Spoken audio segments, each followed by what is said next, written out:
বহু যুগ ধরেই সমুদ্রে নাবিকরা যাত্রা করছেন। অনেক সময় তারা হারিয়ে যেতেন, কিন্তু তারা হারিয়ে গেলে পথ খুঁজে পেতেন কিভাবে? লাইট হাউসের মাধ্যমে। সেই বাতিঘরের আলো বন্দরে ফিরিয়ে আনত যে নাবিক হারিয়ে যেত তাকে। কিন্তু বাতির আলো দেখেও যে নিজে ফিরে আসতে পারতেন না, তাকে তাহলে কিভাবে খুঁজে বার করা হতো? ধরুন, লাইট তো দেখতে পাচ্ছেন, মানে লাইট হাউসের লাইট দেখতে পাচ্ছেন, কিন্তু কিছুতেই কিভাবে ফিরবেন তিনি বুঝতে পারছেন না, পথ খুঁজে পাচ্ছেন না। তখন তাকে কিভাবে ফিরিয়ে আনা হতো? জানেন কিভাবে ফিরিয়ে আনা হতো তখন? তার জন্য উপকূল রক্ষা বাহিনীর কাছে নানা কৌশল, নানা ব্যবস্থা তো এখন রয়েছে, কিন্তু যে সময় আধুনিকতার ছোঁয়া এতটা স্পর্শ করেনি তখন। এখন টহলদার হেলিকপ্টার রয়েছে, ড্রোন রয়েছে নজরদারি চালানোর জন্য, কিন্তু একটা সময় তো ছিল না, ছিল ড্রোন, না ছিল হেলিকপ্টার। প্রযুক্তির এত সাহায্য পাওয়া যেত না, ফলে সে সময় কিন্তু এমন কিছুর উপর ভরসা করতে হতো যেটা প্রাকৃতিক, ভীষণ রকম ভাবে প্রাকৃতিক। আর সেই প্রাকৃতিক জিনিস কি জানেন? পায়রা। কি শুনে অবাক হচ্ছেন? পায়রা কিভাবে হারিয়ে যাওয়া নাবিককে ফিরিয়ে আনবে? সেই গল্পই, সেই কাহিনী বলবো আপনাদেরকে। জানতে হলে কিন্তু আমার সঙ্গে থাকতে হবে, গোটা ভিডিওটা দেখতে হবে, লাইক কমেন্ট শেয়ার করতে ভুলবেন না। এবার আসি, এখনকার মতো আধুনিক ড্রোন তখন তো ছিল না, এত উন্নত প্রযুক্তি ছিল না, তবে প্রাকৃতিক একটা ড্রোন ছিল, সেটা হলো পায়রা। প্রয়োজন ছিল শুধুমাত্র প্রশিক্ষণের, কারণ যে সে পায়রা দিয়ে তো এই কাজ হবে না। তখন পায়রার পায়ে একটা চিঠি পাঠিয়ে দেওয়া হতো। এই পায়রার পায়ে চিঠি বেঁধে দেওয়া, এই গল্প কিন্তু আমরা প্রত্যেকেই জানি। এমনকি 90 দশকের একটি হিন্দি ছবিতে দুর্দান্ত ভাবে সেই ছবিটাও কিন্তু ফুটিয়ে তোলা হয়েছিল। এমনকি তা নিয়ে একটি জনপ্রিয় গানও রয়েছে, তাও আমরা জানি।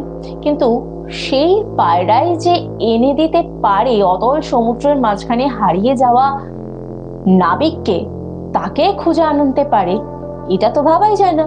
রীতিমতো একটা বড়সড় চ্যালেঞ্জ, তাই না? কিন্তু একটা সময় এই কাজই করছিল মার্কিন উপকূল বাহিনী। তার সেনাবাহিনীর কাজে এমন প্রাণীদের ব্যবহার নতুন কিছু নয়। কিন্তু পুলিশ তো কুকুর ব্যবহার করে আমরা জানি, বা সেনা কুকুরের ব্যবহার আমরা প্রায় সময় দেখতে পাই। বহু সময়ই জলের নিচে নজরদারির জন্য ডলফিনদেরও ব্যবহার করার নজির ছিল। এমনকি উটকেও কিন্তু কাজে লাগানো হতো। ভাবতে পারেন, মরু জাহাজ, তাকেও কিনা এই ধরনের কোনো না কোনো কাজে লাগানো হতো। আর এমন সব নজিরই বোধহয় মার্কিন সেনাকে আরো খানিকটা উদ্বুদ্ধ করেছিল। তারা নতুন কিছু ভাবনা চিন্তা করেছিলেন, আর সেই ভাবনা চিন্তা থেকেই পায়রাকে ড্রোন হিসেবে ব্যবহার করে ফেললেন তারা। কি শুনে নিশ্চয়ই ভীষণ অবাক হচ্ছে।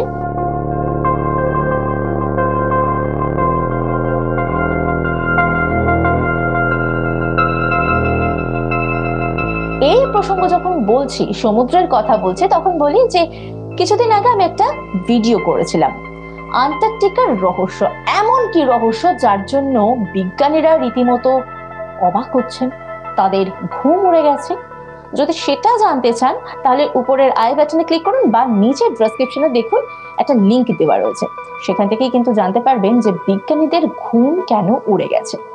তবে আজকে তো পায়রা ড্রোনের গল্প বলছি, সেখানে ফিরে আসি। 1970 সাল একবার মার্কিন উপকূল রক্ষী বাহিনী ঠিক করেন তারা এবার থেকে সমুদ্রে হারিয়ে যাওয়া মানুষকে খোঁজা ও উদ্ধারের কাজে ব্যবহার করবে পায়রাকে।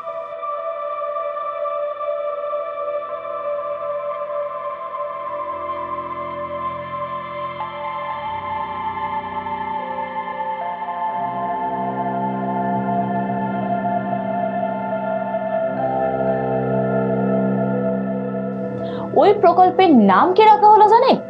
Project sea hunts gold.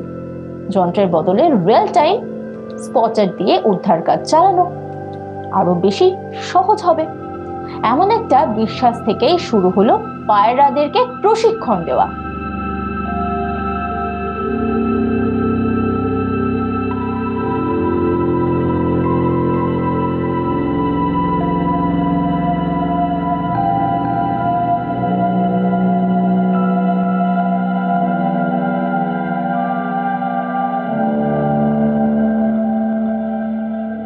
যদিও উপদ্রবকারী পাখি হিসেবে বেশ নামডাক রয়েছে এই পায়রাদের, তা সত্ত্বেও দুটো গুণের জন্য বেছে নেওয়া হয়েছিল পায়রাকে। নিশ্চয়ই ভাবছেন পায়রা কেন, এমন কি গুণ রয়েছে? সেটাই এবার বলি মশাই আপনাদেরকে। প্রথমত, খুব তাড়াতাড়ি প্রশিক্ষণ দেওয়া যায় পায়রাকে, যা শেখাবেন টুক করে শিখে নেবে। দ্বিতীয়ত, পায়রার চোখের দৃষ্টি কিন্তু মারাত্মক, একদম তাকে ছোট করবেন না। অন্যান্য বহু পাখির মতোই পায়রাও বহু দূরের জিনিস কিন্তু খুব স্পষ্টভাবে দেখতে পায়। সবচেয়ে বড় কথা, অনেক সহজে অতি বেগুনি রশ্মি বা ইউভি লাইট চোখে দেখতে পায় পায়রারা। আর সেই গুণটাই কাজে লাগাতে চেয়েছিল মার্কিন উপকূল রক্ষা বাহিনী। প্রায় 6 মাস ধরে লাগাতার প্রশিক্ষণ দেওয়া শুরু হলো। একদল পায়রাকে হলুদ, কমলা ও লাল রঙের যে কোনো বস্তু যাতে সমুদ্রের মধ্যে থেকে চিহ্নিত করতে পারে। কেন এই 3টি রং? কারণ যে কোনো ভাসমান ডিভাইস বা রাফটের ক্ষেত্রে সবচেয়ে প্রচলিত রং হচ্ছে এই 3টি। প্রশিক্ষণের পর হেলিকপ্টারের নিচে পায়রাদের জন্য তৈরি হয় একটি বিশেষ চেম্বার, যেখানে থেকে নিচেটা একেবারে স্পষ্ট দেখা যায়।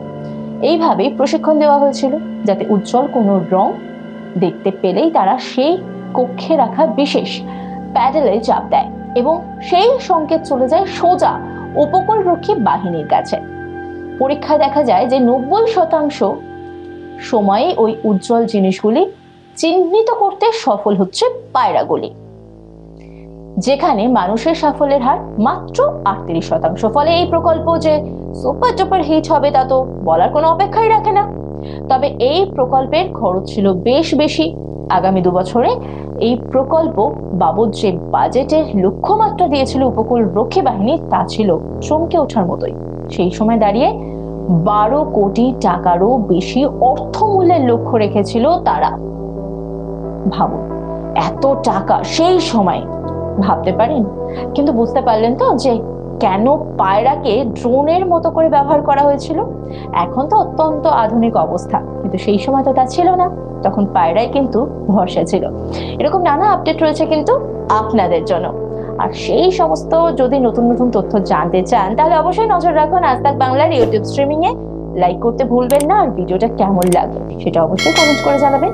আর নিশ্চয়ই এত বুঝে জেনে গেছেন হোয়াটসঅ্যাপেও রয়েছে আজ তাক বাংলা, তাই অবশ্যই সেখানেও নজর রাখুন।